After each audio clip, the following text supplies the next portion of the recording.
नजर भर के हमने देखा नहीं, उसके लिए मैंने एक पल का समय निकाला नहीं। सुबह से शाम तक आप अनुभव कीजिए किस संसार में जो भी चीजें बनी हुई है, 5 तत्व और छठे जीव के सहयोग से बनी हुई है, इस मानव ने निर्मित की है। किसी मुर्दा को कुछ खाते देखा है? मुर्दा को चलते देखा है? मुर्दा को बोलते देखा है? मुर्दा को फैक्ट्री या दुकान चलाते क्या देखा है? कौन ये सब कर रहा है? यदि कर रहा है, यदि हम बोल रहे हैं तो हम जिंदा हैं, और मरते ही मुर्दा हो गए तो सब बेकार। लेकिन हम कर क्या रहे हैं? अभी शायद जी ने भी संकेत किया था कि हम उस ज्ञान के लिए तो धोखा कर रहे हैं, परमार्थ के लिए हम 24 घंटे खुद धोखे में रहते हैं और धोखे के कार्य करते हैं, और व्यवहार के लिए हम 24 घंटे तत्पर रहते हैं।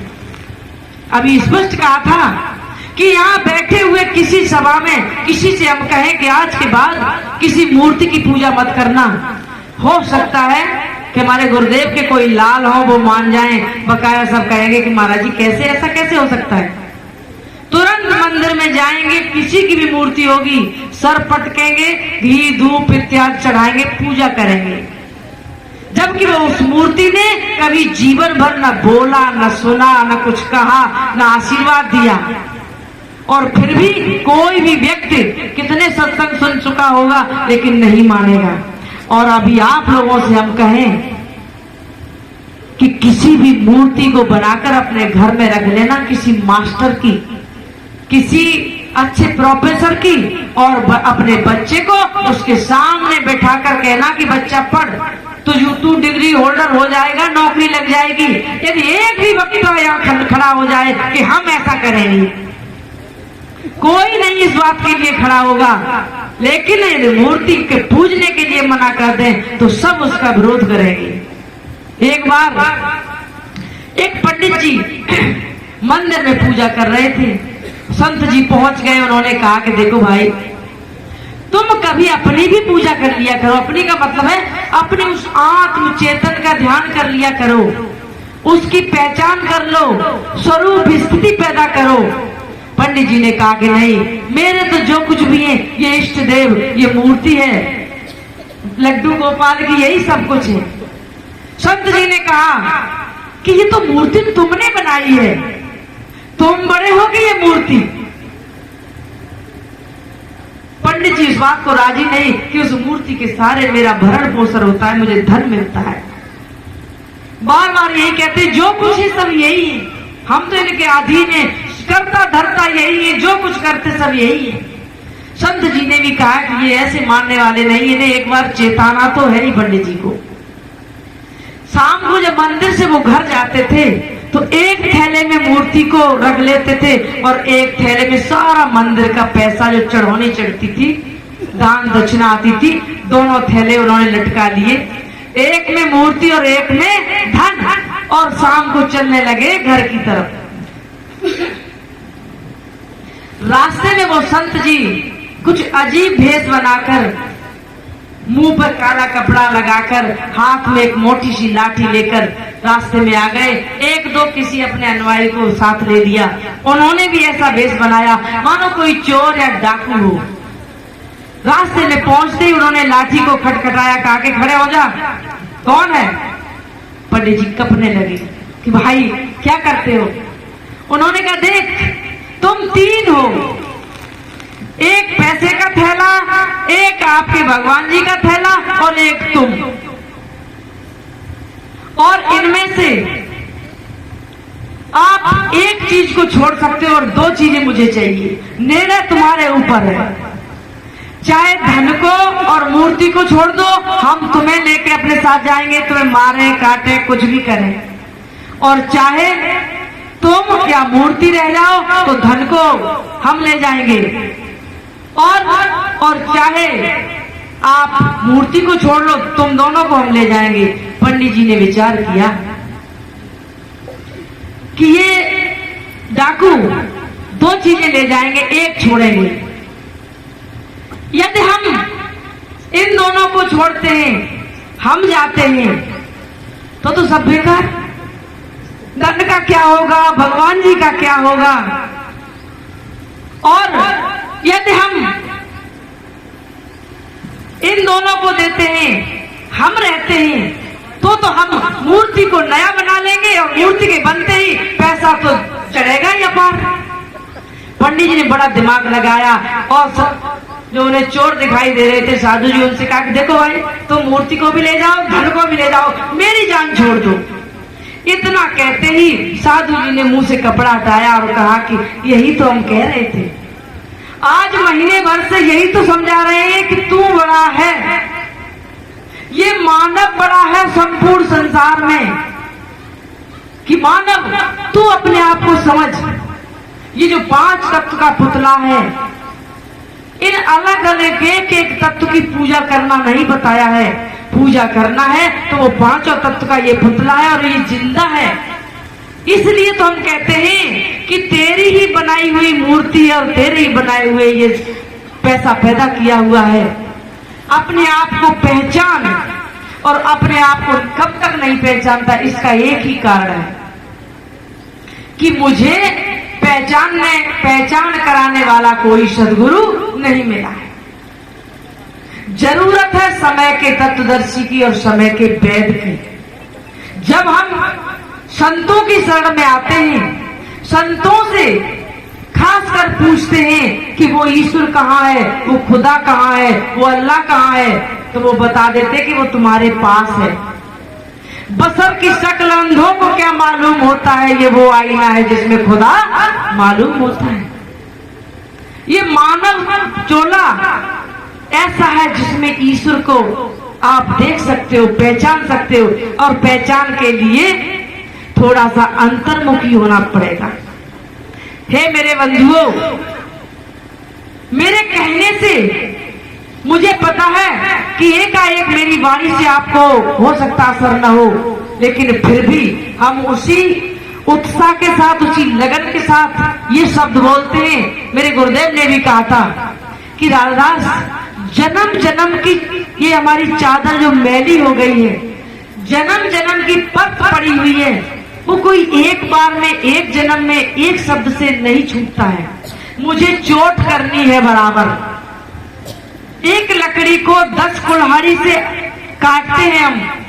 पहली कुल्हाड़ी ये कहे कि मेरे बस का नहीं इसको काटना, और अंतिम कुल्हाड़ी ये कहे इस पूरी लकड़ी को मैंने काट दिया, कि नहीं, उस 10 कुल्हाड़ी का अपना अपना वजूद है, महत्व है।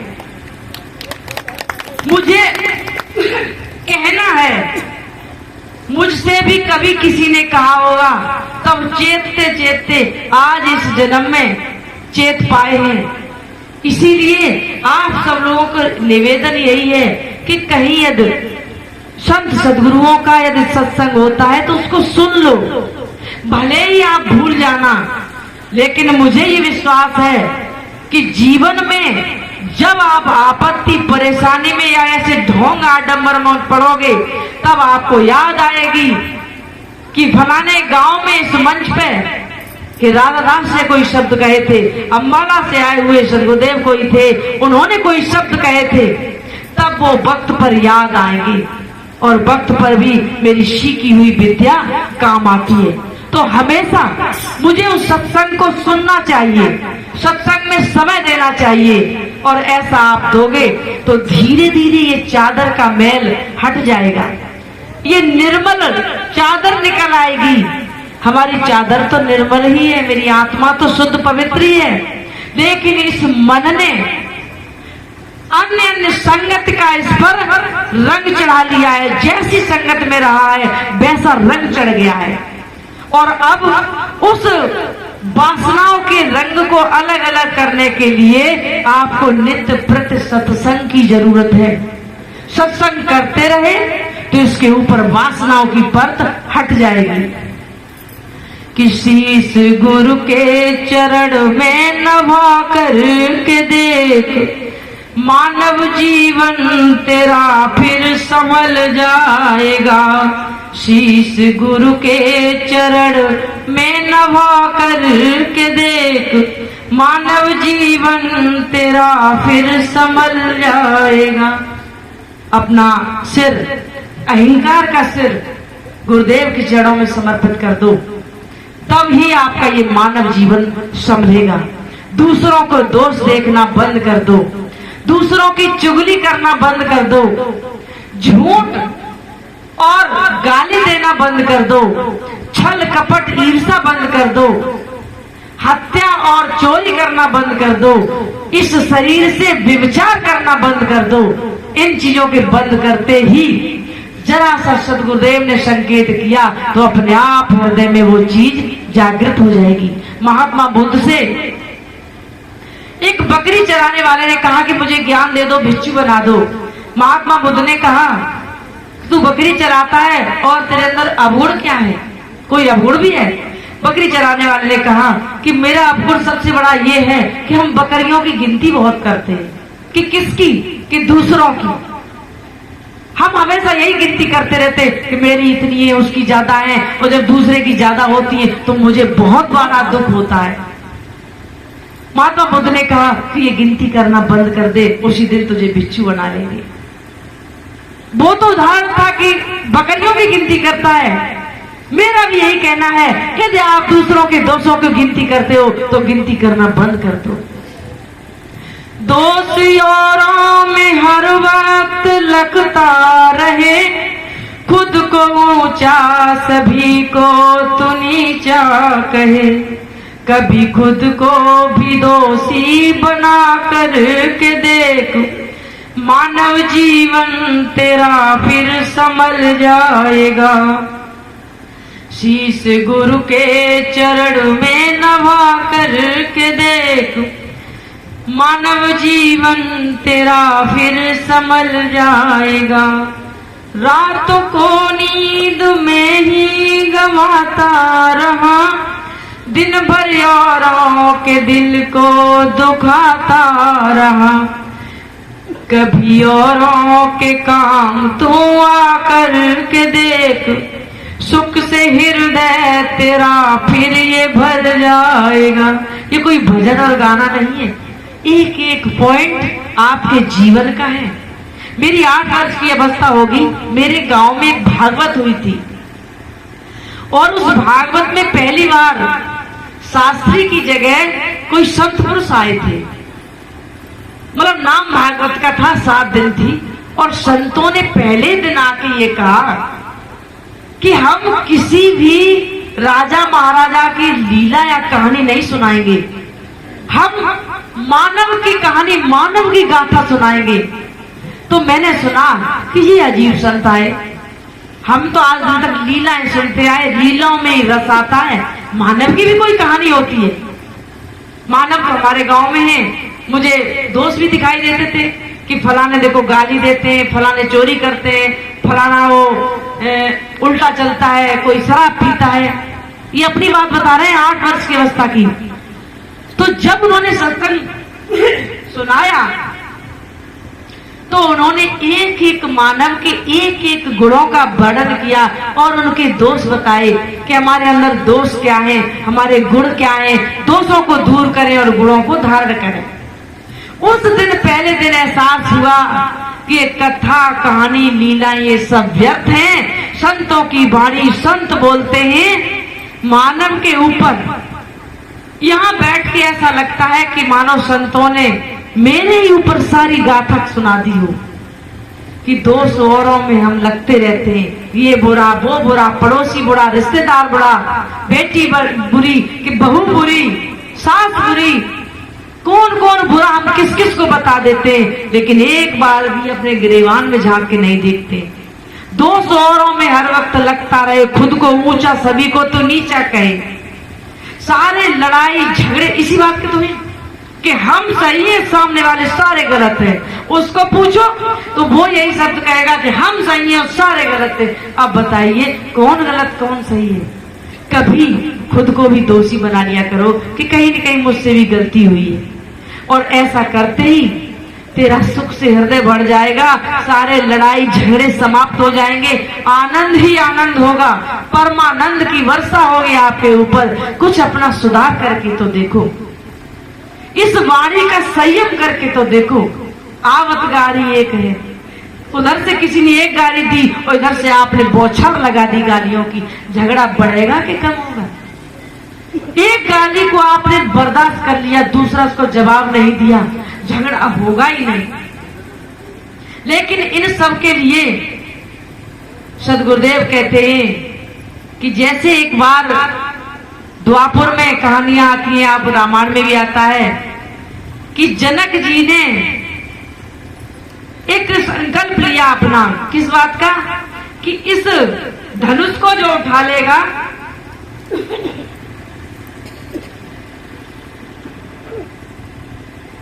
उसके साथ ही हम अपनी पुत्री सीता का विवाह करेंगे। और जब ये प्रक्रिया चाहे दिनों चली हो चाहे महीनों चली हो, जब पूरी नहीं हुई तो एक बार राजा जनक को ये अंदर वो हुआ कि मैंने लगता है ये प्रतिज्ञा व्यर्थ में उठा ली, लगता है कोई सूरवीर है नहीं जो धनुष तोड़े और सीता को विवाह कर ले जाए। राम आए, उन्होंने धनुष तोड़ा, सीता को विवाह के ले गए। तो जब तक धनुष नहीं टूटा तब तक कौन? सीता कुंवारी रही। एक गुरुदेव ने हमारा एक भजन बनाया है कि मेरा भी एक धनुष है, किस बात का? अहंकार का धनुष है। और जब तक कोई संत सदगुरु उस धनुष को नहीं तोड़ेंगे, जब तक मेरी अकड़ बराबर रहेगी। एक बार मुझे एक भक्त मिले, मैंने कहा कि आपने कोई गुरु किया? उन्होंने कहा कि नहीं, तो हम गुरु क्यों बनाए? हम क्यों किसी के पैर छुए? हम किसी के आगे क्यों झुके? हम क्या किसी से कम हैं?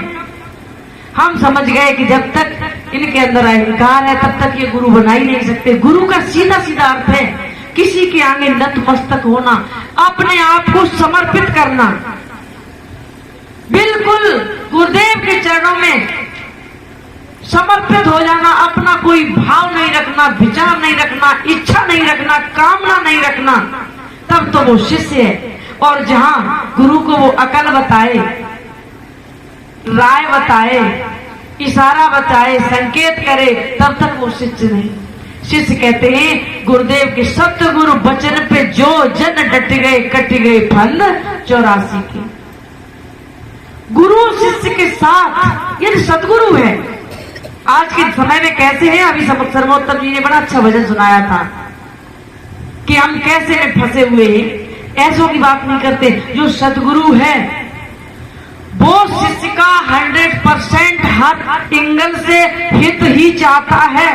शिष्य को बुरा भले ही लगे, वो एक थप्पड़ भी मारे, गाली भी दे, डांटे, फटकारे, टोके, चाहे तुम्हारे आगे से परसी हुई थाली उठा ले सदगुरु, तब भी यही सोचना कि इस भोजन में कोई अहित होगा, इसीलिए गुरुदेव ने मेरे आगे से थाली हटा ली। कभी भी सदगुरु की हुए वाक्य पर किंतु परंतु टीका टिप्पणी नहीं करना चाहिए। अगर करते हो तो आप बुद्धि का प्रयोग करते हो। आचार्य रजनीश कहते थे कि बुद्धि को वहां रख के आइए जहां जूते उतारे जाते हैं। यदि सदगुरु के दरबार में आते हो, सदगुरु को यदि आपने स्वीकार किया है, आप ये मान चुके हो कि ये मेरे सदगुरु हैं, तो फिर अब बुद्धि लगाने की जरूरत नहीं है, अब तो नतमस्तक हो जाओ। ऐसे गुरु जब तक मुझे नहीं मिलते तब तक क्या है? जब तक धनुष तोड़ने वाला नहीं मिलता है तब तक सीता कुंवारी है, और जब तक मेरे अहंकार का धनुष तोड़ने वाला सदगुरु नहीं मिलता है तब तक इस जीव को परम ज्ञान, परम तत्व का बोध नहीं होता है। केवल 10 मिनट बचे हैं। एक भजन के साथ में अपनी वाणी को विराम देंगे। बोलिए श्री सदगुरुदेव की।